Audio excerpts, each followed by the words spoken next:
오늘은 농업의 역사, 세계와 한국 농업의 흐름을 살펴보면서 우리가 꼭 알아야 할 농업의 의미와 변화 과정을 이야기해 볼게요. 사실 농업은 인류 문명이 시작되는데 가장 중요한 역할을 했고 지금도 여전히 우리 사회에서 빼놓을 수 없는 분야예요. 농협대 면접에서도 이런 농업의 역사와 현재를 이해하는 게 굉장히 중요하겠죠. 자, 그럼 하나씩 차근차근 이야기해 봅시다.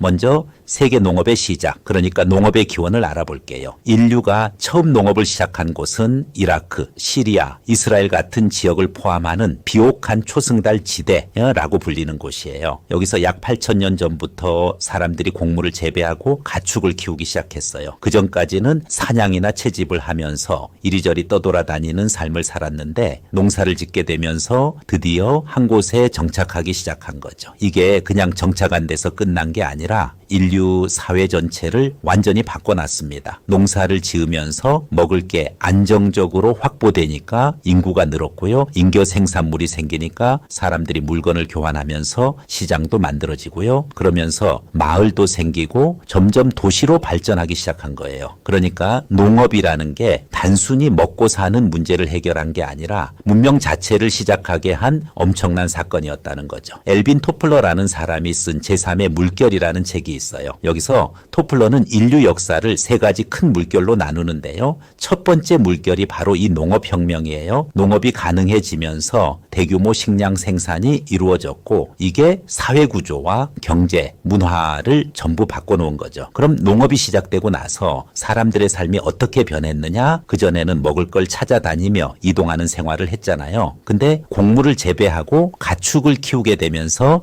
이제 정착 생활을 하게 된 거예요. 한 곳에 머물면서 마을이 생기고 사람들이 모여 살면서 문화를 발전시키고 기술도 발달시켰죠. 그리고 잉여 생산물이 생기니까 이걸 바탕으로 교육도 활발해졌어요. 특히 중세시대에 들어가면서 농업은 사람들의 삶뿐만 아니라 권력 구조에도 영향을 줬어요. 농업 이전에는 힘이 센 사람이 중요한 위치를 차지했거든요. 사냥을 잘하거나 무리가 이동할 때 리더 역할을 하는 사람이 권력을 쥐었죠. 그런데 농사를 짓게 되니까 얘기가 달라진 거예요. 토지를 많이 가진 사람이 권력을 쥐게 된 거죠. 중세 유럽의 장원제도 같은 게 바로 이런 예예요. 그런데 이 구조도 산업혁명이 일어나면서 또 한 번 크게 바뀌어요. 그전까지는 땅이 얼마나 있느냐가 중요했지만은 산업혁명 이후로는 자본과 기술이 더 중요해졌거든요.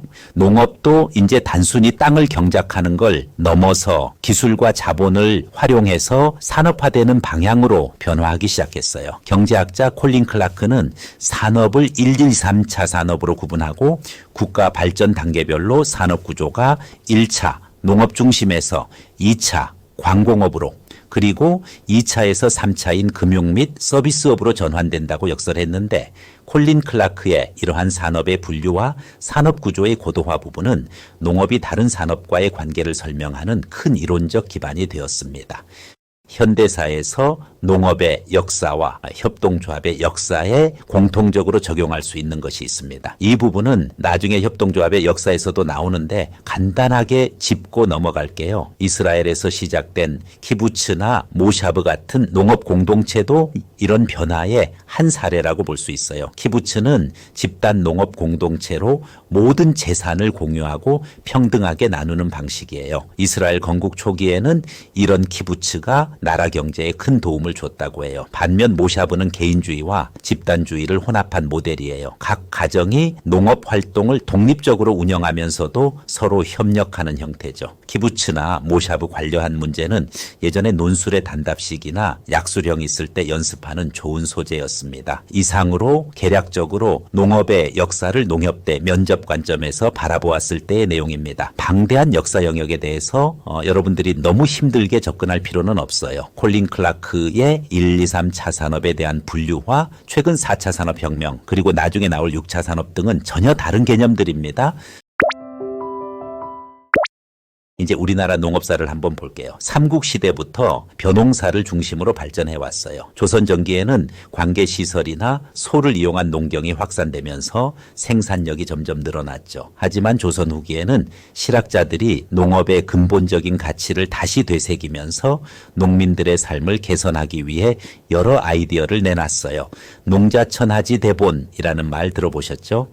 농업이야말로 나라의 근본이라는 인식이 이때 강해졌어요. 근대에 들어서면서 우리 농업은 큰 변화를 맞게 돼요. 특히 일제강점기에는 산미증식계획이라는 게 있었는데 이게 뭐냐면은 조선에서 쌀 생산을 늘려서 일본으로 가져가는 정책이었어요. 당연히 농민들의 삶은 더 어려워졌겠죠. 그리고 일제강점기에는 대지주 체제가 강화되면서 농업은 단순히 경제적 어려움을 넘어서 우리 주권과도 연결된 중요한 문제였어요. 해방 이후에는 농지개혁을 통해 많은 농민이 자영농으로 전환되긴 했지만 산업화가 시작되면서 농촌 인구가 급격히 줄어들었어요. 그 이후에는 국제 무역 체제가 도입되면서 농업이 세계 경제와 맞물리게 됐죠. 최근에는 고령화나 농촌 소멸 같은 문제가 심각해지면서 스마트팜이나 로컬푸드 같은 새로운 형태의 농업이 도입되고 있어요. 여기까지 이야기를 듣고 나면 그럼 이런 농업사를 면접에 어떻게 활용하면 좋을까 하는 궁금증이 생기죠. 예를 들어 농업의 시작이 인류 문명에 어떤 영향을 미쳤나요? 라는 질문이 나온다면 단순히 식량 문제를 해결한 게 아니라 문명을 발전시킨 계기가 되었다고 설명할 수 있겠죠. 또는 조선 후기의 실학사상이 현대 농업 정책에 어떤 영향을 줬다고 생각하나요? 라는 질문도 나올 수 있어요. 이때는 농업의 근본 가치를 강조하는 부분, 그리고 생산력을 높이고 농민들의 삶을 개선하는 정책적 시사점을 이야기하면 돼요. 현대 농업의 가장 큰 변화는 뭐라고 생각하나요? 라는 질문에는 고령화와 농촌 인구 감소 같은 문제를 말하면서 이를 해결하기 위한 스마트 농업이나 농촌 경제 다각화 같은 대안들을 제시하면 좋겠죠. 결론적으로 농업사를 이해하는 건 단순히 역사를 배우는 게 아니에요. 과거의 경험과 교훈을 바탕으로 앞으로 농업이 나아갈 방향과 농업 정책이 어떻게 변화해야 하는지 고민해 볼 수 있는 중요한 토대가 됩니다. 면접에서 이런 배경 지식을 바탕으로 논리적으로 답변하면 면접관들에게 깊은 인상을 줄 수 있을 거예요. 여러분 자신감을 가지고 준비해 보세요. 기초 지식을 가지고 있으면은 아무래도 자신감이 더 생깁니다. 여기까지 하겠습니다. 수고했습니다.